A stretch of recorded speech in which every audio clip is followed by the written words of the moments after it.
तुम्ही कशाला एवढा त्रास घेता? आम्हीच तुम्हाला योग्य ठिकाणी पोहोचवतो, त्यातल्या चाकू हातात धरलेल्या व्यक्तीने विकृत हसत म्हटलं आणि तो हळूहळू तिच्या दिशेने पुढे सरकू लागला. आता मात्र देवयानीने हिंमत केली आणि दुसऱ्या बाजूच्या व्यक्तीला जोरात धक्का देऊन तेथून पळायला सुरुवात केली. फक्त वर जाऊन रूम लॉक केली तर कोणीच आत येऊ शकणार नव्हतं.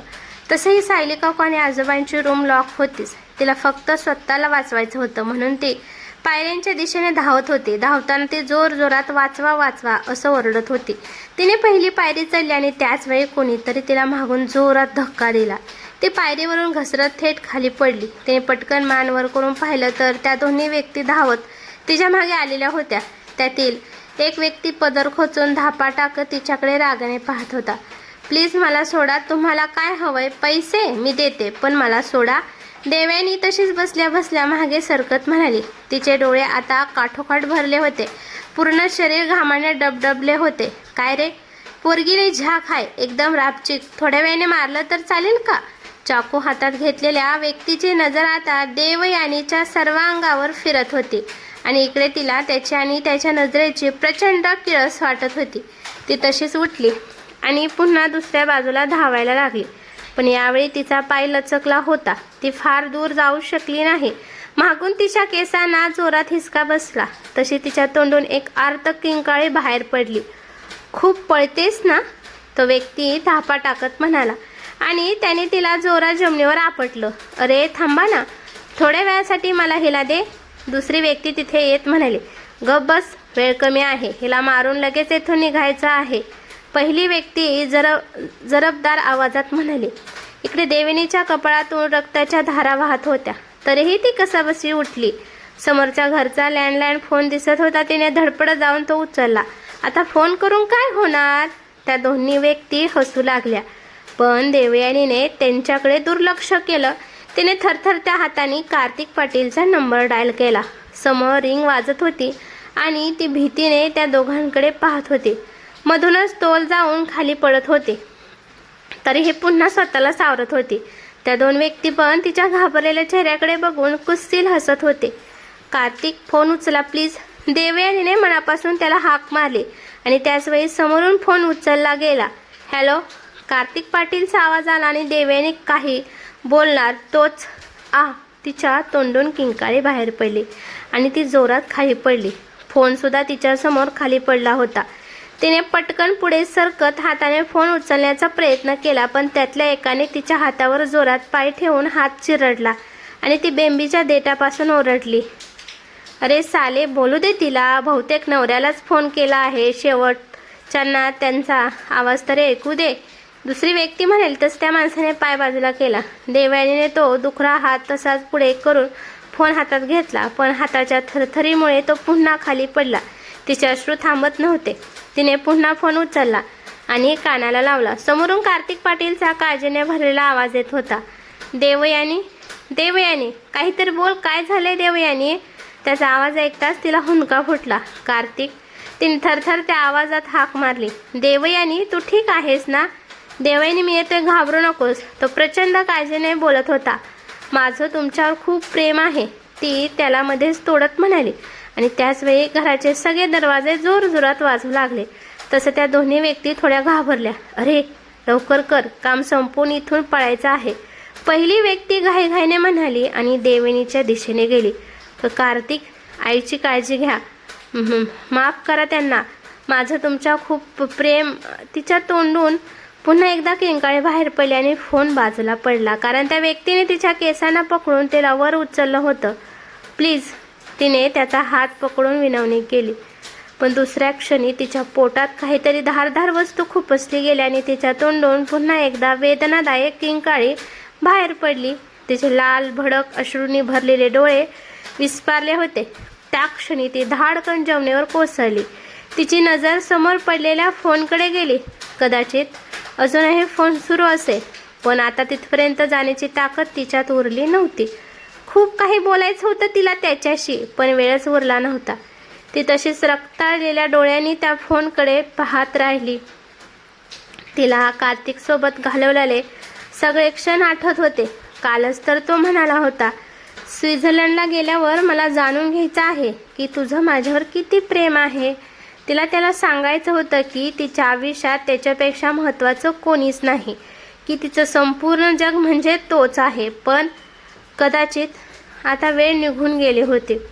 तिची शेवटची इच्छा होती त्याच्या कुशीत डोकं ठेवून अखेरचा श्वास घ्यायचा, पण कदाचित ती इच्छासुद्धा अपूर्णच राहणार होती. ऐक ना आयुष्य, थोडंसं थांब ना. मला माझ्या प्रिय व्यक्तीला शेवटचं एकदा भेटण्या इतका वेळ दे.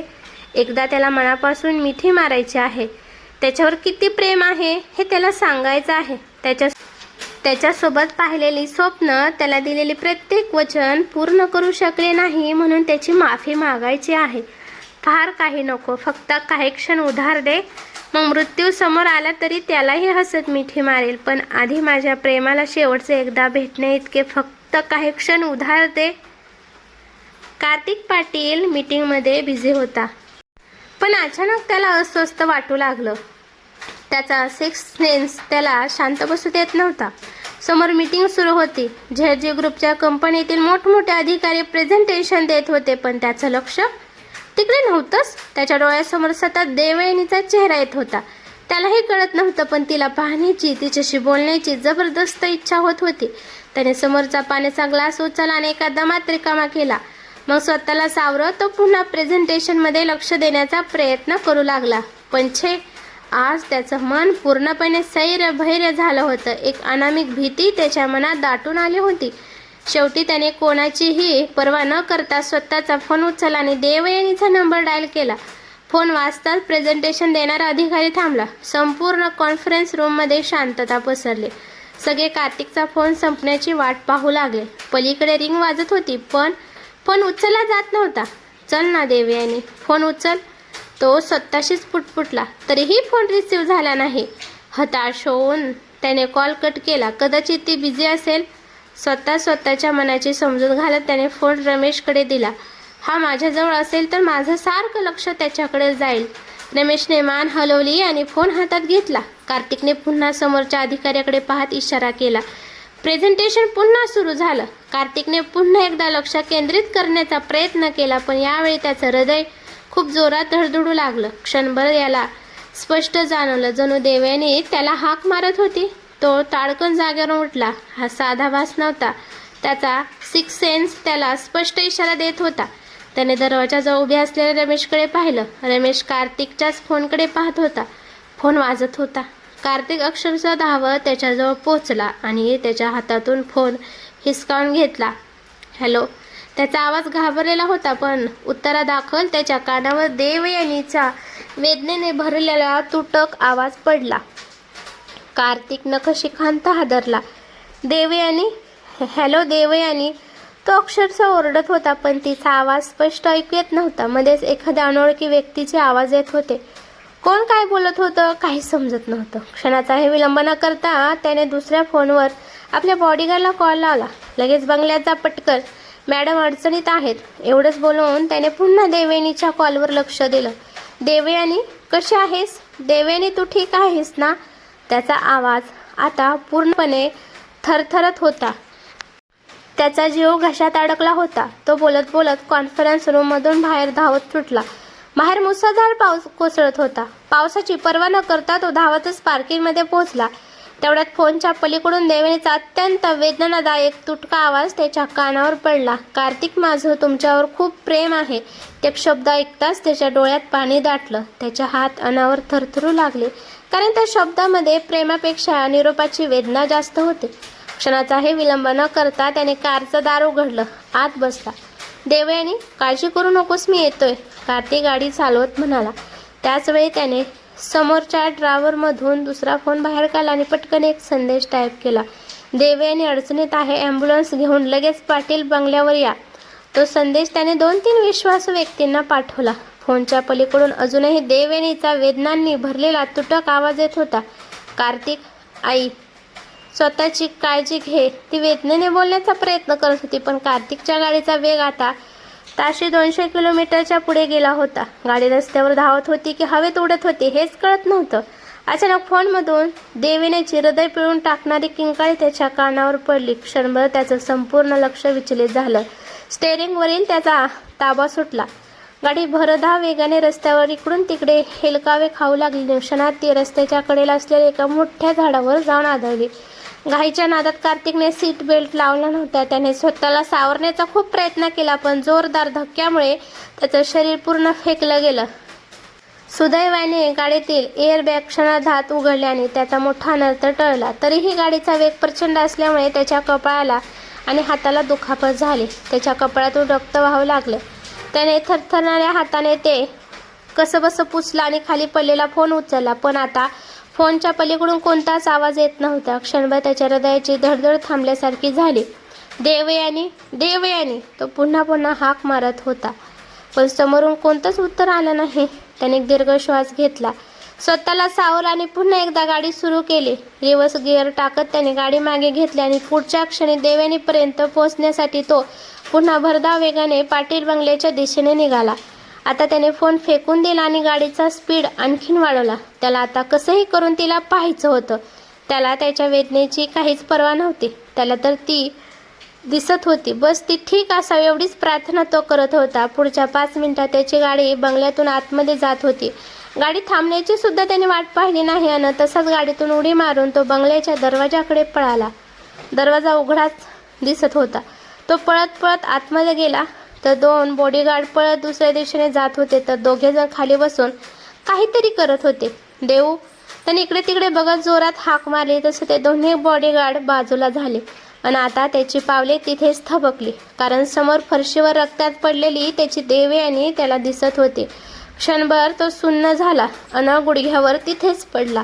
त्याचा मेंदू पूर्ण ब्लॅक झाला होता. पूर्ण शरीर थरथर कापत होतं, पण दुसऱ्या क्षणी कसल्याशा हिमतीने तो उठला आणि पळत जाऊन त्याने देवयानीला मिठीत घेतलं.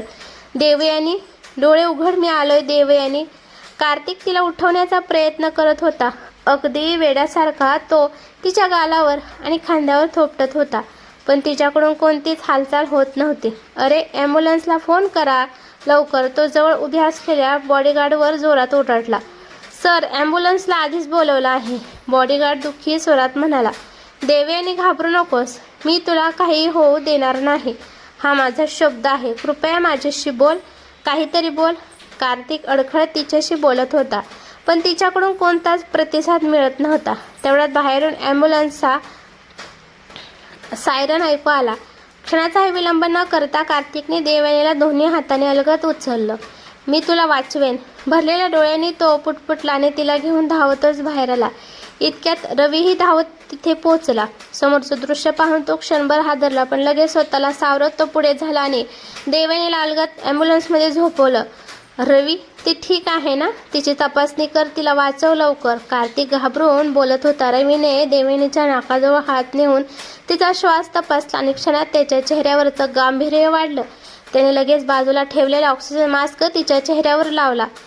काय झालं आहे? पटकन सांग, कार्तिकने घाबरलेल्या स्वरात विचारलं. आधी आपण हॉस्पिटलमध्ये पोहोचूया, रवी तिच्या पोटावरील जखमेवर कापड घट्ट बांधत म्हणाला. तिथे आधीच बॉडीगार्डने कापड बांधलं होतं, तरीही त्यातून रक्त सतत वाहत होतं.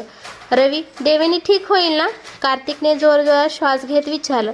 त्याचे डोळे अश्रूंनी भरून आले होते. रवीने त्याच्या खांद्यावर हात ठेवला आणि नजरेने धीर देण्याचा प्रयत्न केला, पण मनातून तो स्वतःच हादरला होता, कारण देवयानीचा श्वास व्यवस्थित चालत नव्हता. कार्तिक, देवयानी कशी आहे? राकेश पाटील यांनी कार्तिकच्या खांद्याला हलवत विचारलं, पण कार्तिक जणू भानावर नव्हता. तो पापणीही न लावता ऑपरेशन थिएटरच्या दरवाजाकडे एकटक पाहत बसला होता. त्याचे डोळे लाल भडक झाले होते आणि त्या नजरेत कित्येक वर्षाची प्रतीक्षा, असहायता आणि देवयानी पुन्हा सुखरूप बाहेर यावी एकच प्रार्थना दाटून आली होती. कार्तिक, राकेश पाटील यांनी पुन्हा हाक मारली, पण तो जरासुद्धा हलला नाही. तो तसाच उभा होता. कितीतरी वेळ त्याचे हात, त्याचा शर्ट पूर्ण तिच्या रक्ताने माखला होता. आता ते रक्त पण सुकून गेलं होतं, पण अजून त्याला तिची काहीच खबर मिळाली नव्हती. किती वेळा त्याने आतमध्ये जायचा प्रयत्न केला होता, पण बॉडीगार्डने त्याला अडवलं होतं. ते त्याच्या शेजारीच उभे होते. त्यांना सुद्धा त्यांच्या बॉसची हालत बघवत नव्हती, कारण तो वेड्यासारखा उभा राहून समोर बघत होता. आणि त्याच वेळी समोरचा दरवाजा उघडला. रवी हताशपणे बाहेर आला आणि त्याचा तो हताश चेहरा पाहताच कार्तिकच्या पायाखालची जमीनच सरकली. त्याने फक्त रवीकडे पाहिलं. रवीही भरलेल्या डोळ्यांनी त्याच्याकडेच पाहत उभा होता. रवी, देवयानी कशी आहे? राकेश पाटील यांनी थरथरत्या आवाजात विचारलं. रवीने खोल श्वास घेतला, पण शब्दच फुटत नव्हते. शेवटी आऊंठा गिळत तो म्हणाला, काका, खूप उशीर झाला. कदाचित तिला हॉस्पिटलमध्ये आणायला खूप उशीर झाला.